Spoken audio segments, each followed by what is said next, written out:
Ito yung retaining wall natin, you know. Ito yung ginagawa namin ngayon. Bubuhusan namin ngayon to. Tapos, ito yung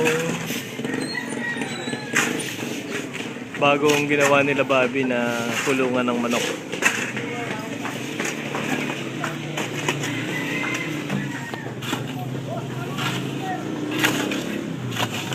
Oo.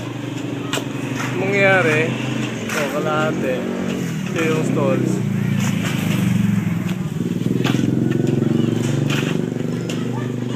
Pasok ko dito.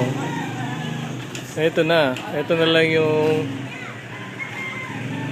stall area mo. Yan. Tapos ito yung property.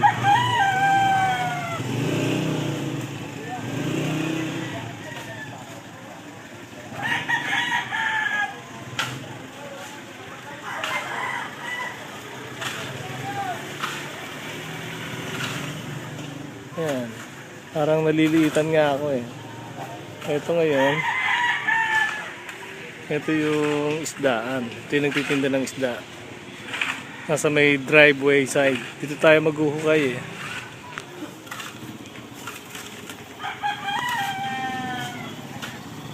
Yan. Bali, dito papatak yung stairs natin. Stairs yan. Ito yung garahe natin. Ito naman, susunod sana kung makapagpadala ka, ito yung gagawin ko susunod para mawala itong fish vendor dito.